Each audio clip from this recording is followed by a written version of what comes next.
In a universe that almost is, just out of reach beyond the edge of reality, mysterious forces underlie the fabric of existence.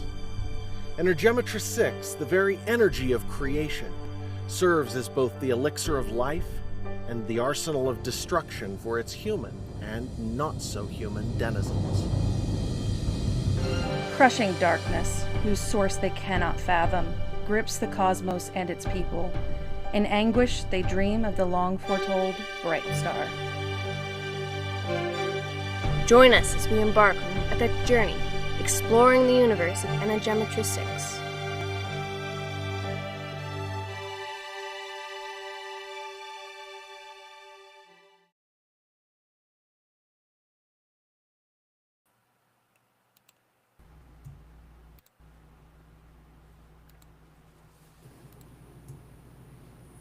Welcome, everybody.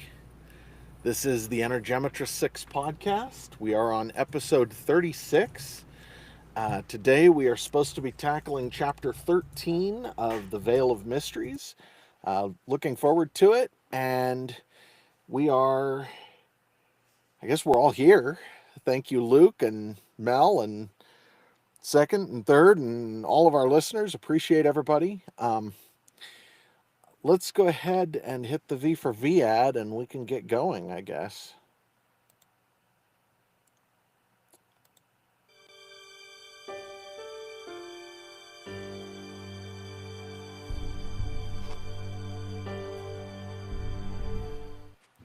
The Energemetry 6 podcast operates on a value for value model. That means that we hope if we provide some value to you in your life, that you'll return that to us in whatever way you can manage. If you're interested, head over to e6universe.com and sign up for our email list to get our free ebooks and hopefully buy a physical book or some merch while you're there.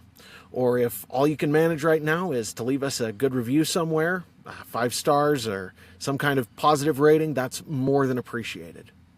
Thank you.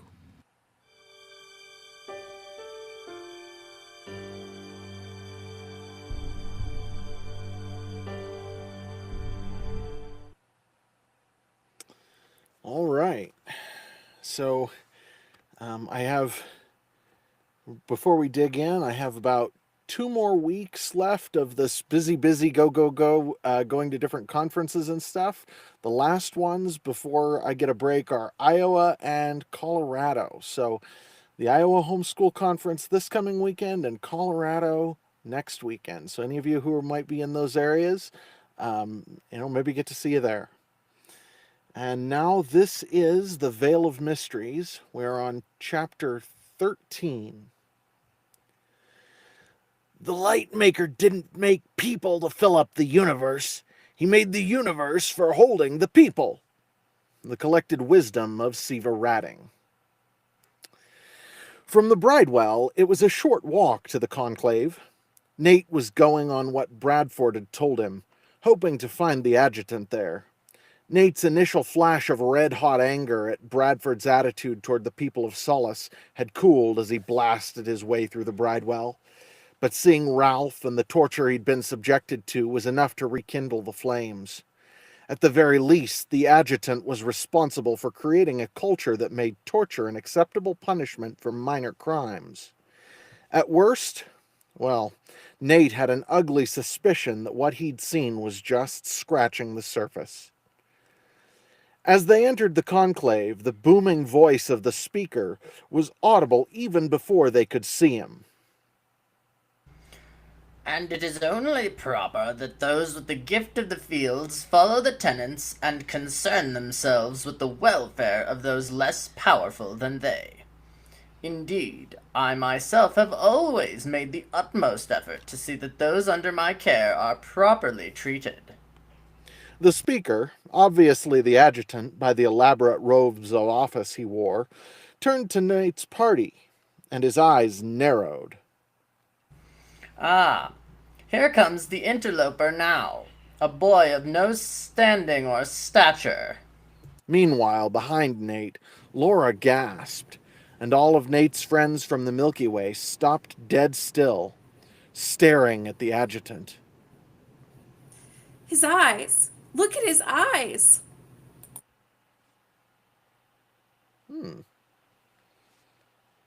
We have a glitch. Hey, Mel, could you try reading that again? Sure. His eyes. Look at his eyes.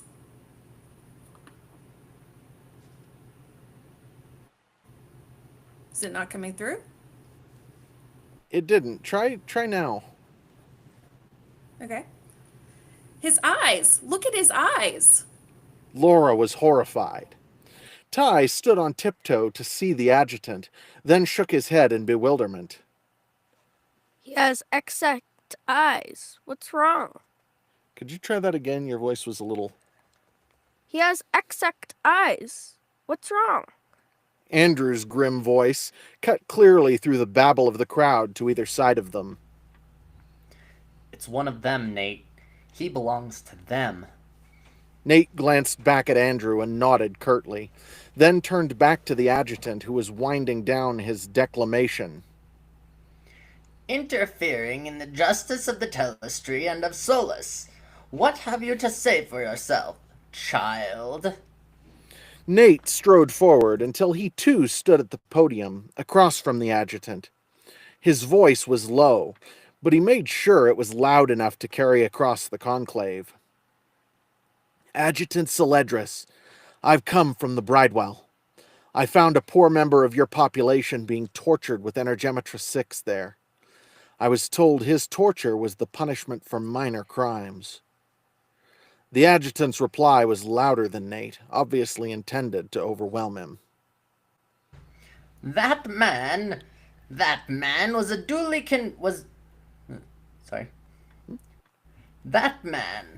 That man was duly convicted of theft and sentenced. You have no right to question or interfere in Telestry justice.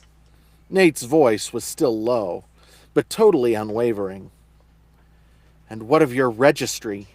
Driving your citizens to crime because they cannot find legitimate employment is the worst kind of stewardship.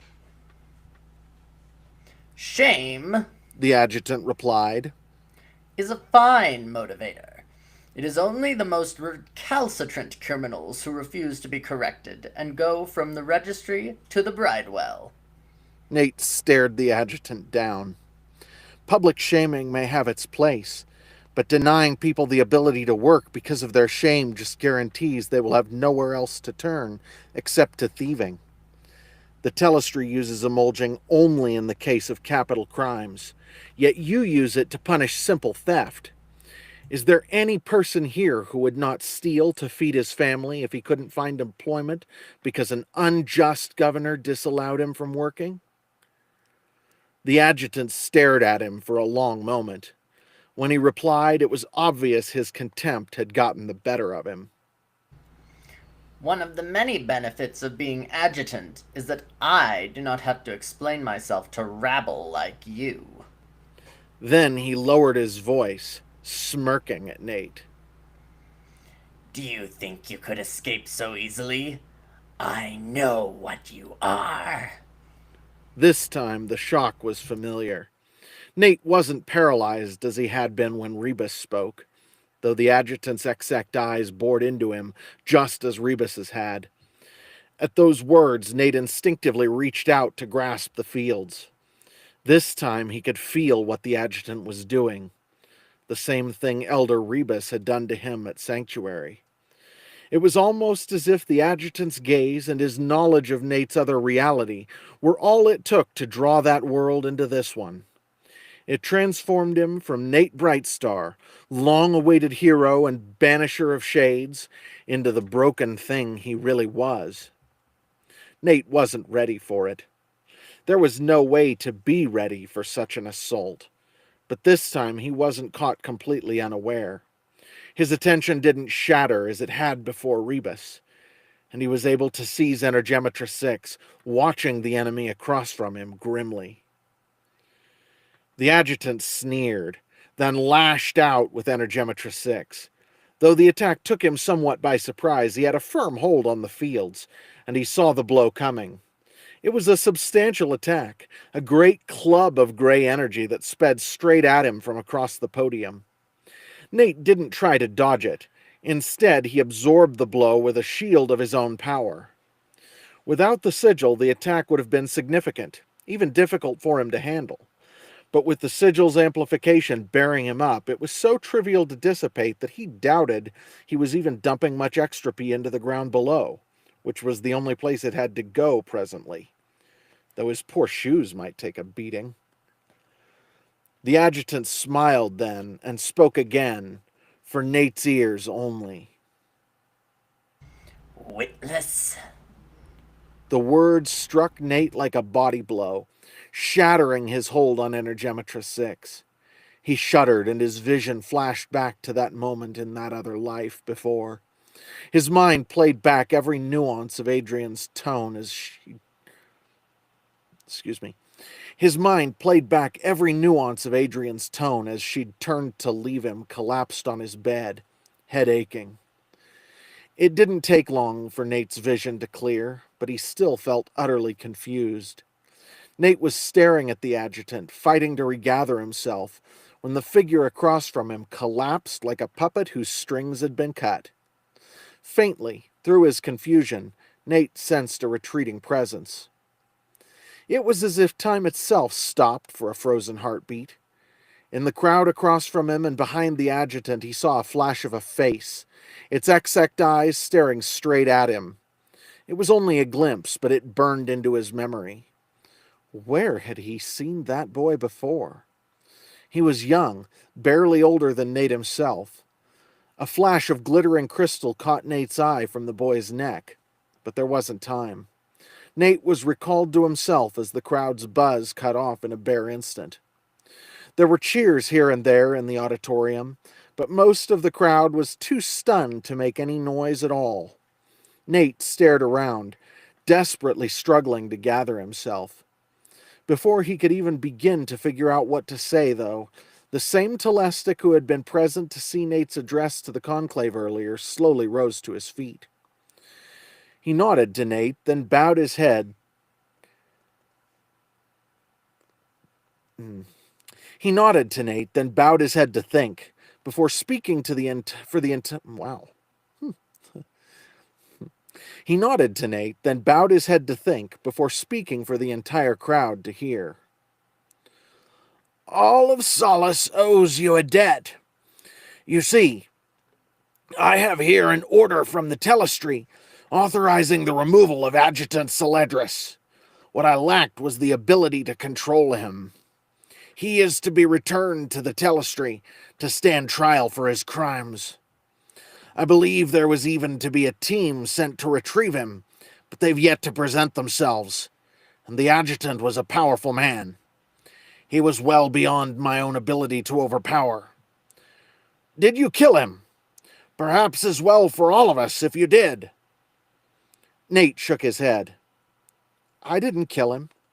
I don't know how long he'll be unconscious. I didn't even... Before he could finish, the adjutant stirred and moaned, then struggled to his feet, head whipping around.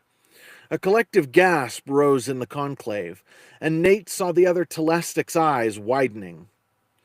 Then the adjutant screamed. It's gone! In the aftermath of that scream, the entire conclave was silent, and the adjutant screamed again. What have you done?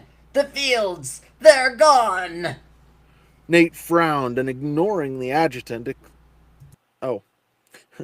Nate frowned, and, ignoring the adjutant except to motion to him offhandedly, he said, I don't know how long that will last, either. Are you taking charge of him? The Telestic's eyes were wide, and he nodded faintly, then motioned to the two guards who had approached from their positions near the conclave's entrance. As they led the adjutant away, Nate faced the Telestic, who was apparently Solace's new leader. The crowd was cheering now, yelling madly as the reality of the situation sank in. It lasted for a long time, but Nate eventually raised his hand for quiet. Slowly, the crowd complied. When the cheering had died down enough that he could be heard above it, Nate said, As I told you, what just happened was not my doing. Regardless, I think for the time being you'd best suspend emulgings. The people of Solace have had enough of such torture. This was followed by a renewed cheer from the crowd. Then it was the Telestic's turn to raise his own hand. The Telestic nodded to Nate in return. I believe some changes to the adjutant's registry are in order as well. He looked around at the crowd. You were right. Public shame may have its place, but Celedris used it as a means of opposition. Public shame may have its place, but Celedris used it as a means of oppression. Leadership should look to the future instead of shackling us to the past. Celedris will be returned to the Telestry, along with witnesses for his trial.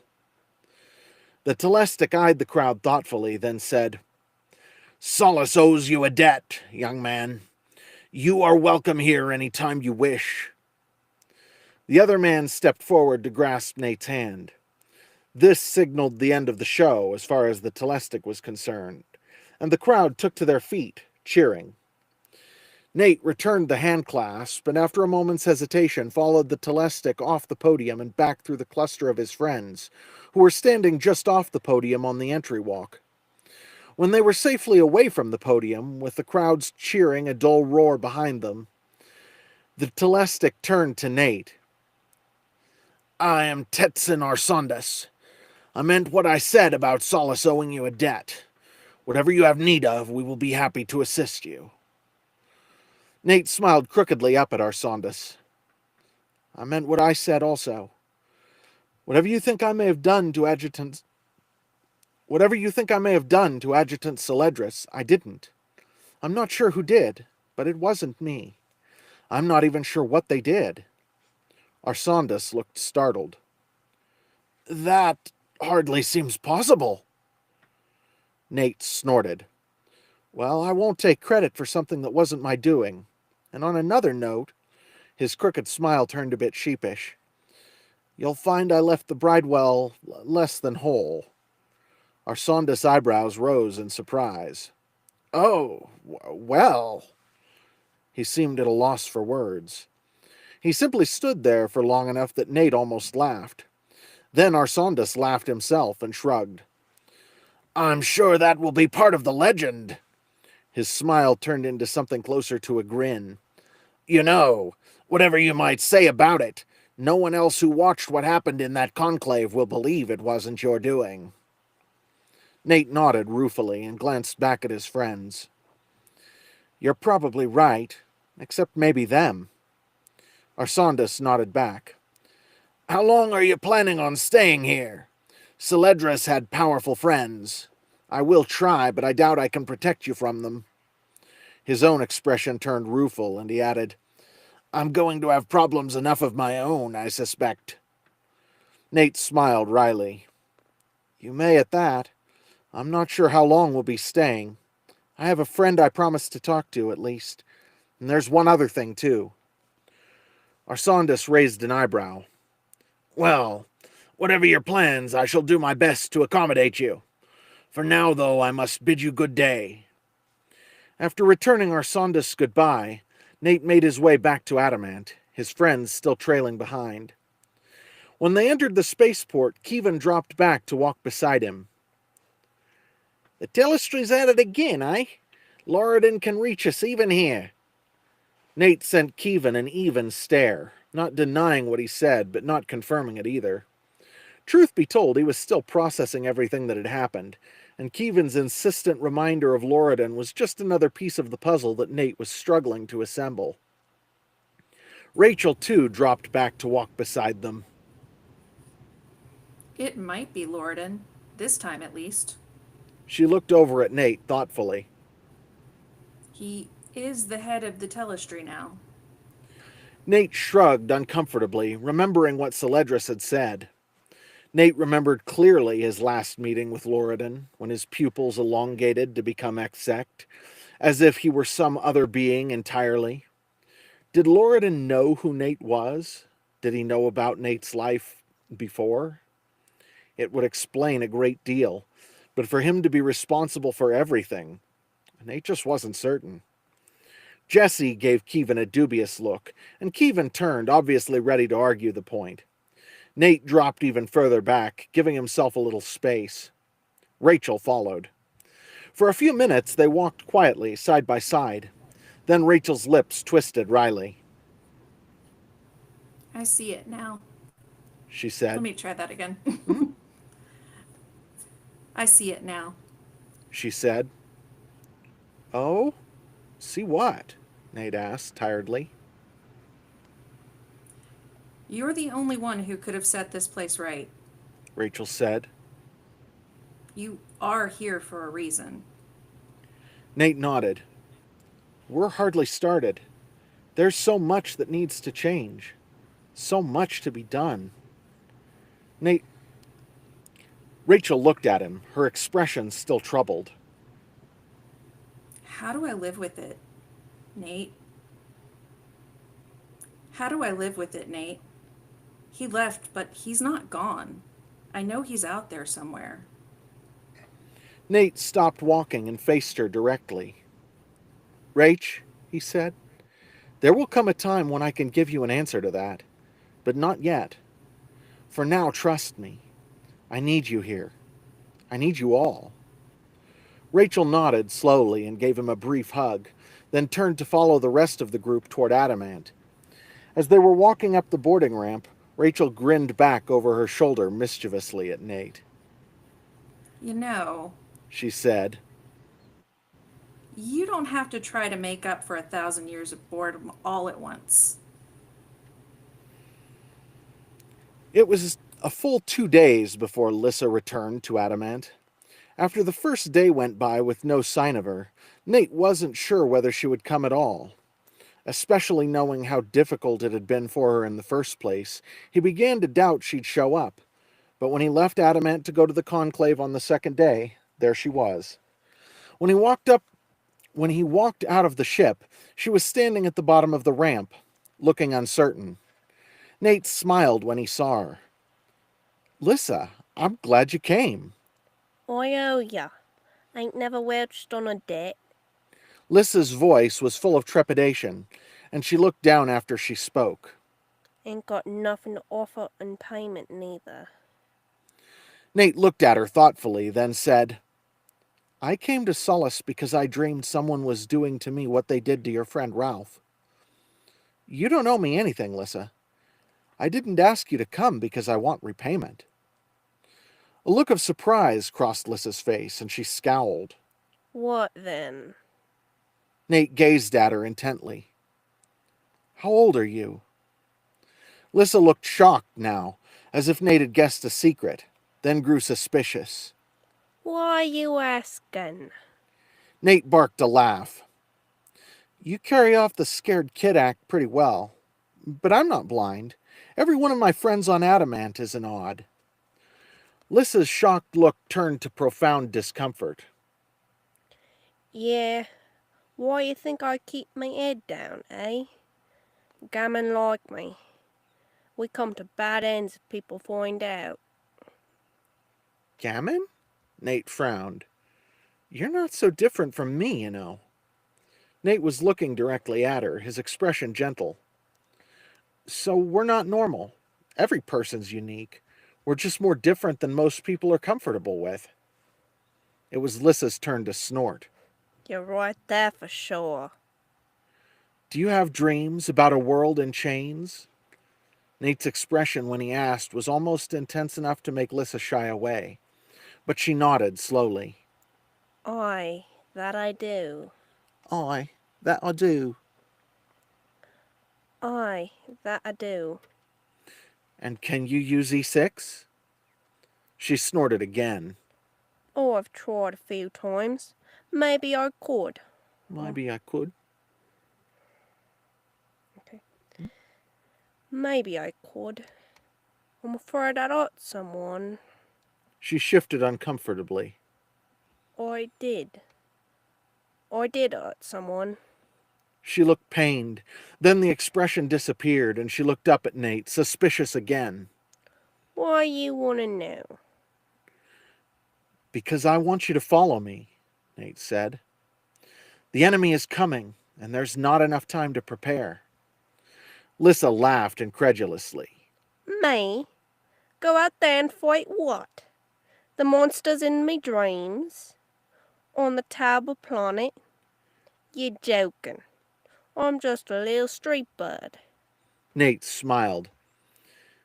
You care enough about your friends to come beg a total stranger for help saving them when you have nothing to offer in return. That's good enough for me. Lissa actually looked thoughtful now, but after a moment she shook her head. Too many relying on me. I help people. If I leave, they die, some of them. Nate put his hand in his pocket, pulling out the remaining amulets. He took the soft purple one and held it out in one hand. Lissa looked at it, her eyes widening, then looked at the sigil glowing where it hung around Nate's neck. She asked, Is that... Nate nodded, and Lissa's eyes widened further. She reached out to touch the purple stone, and Nate smiled crookedly at her, then clasped her hand with his, the amulet between their palms. He could feel Energemetra 6 flowing through the amulet into him,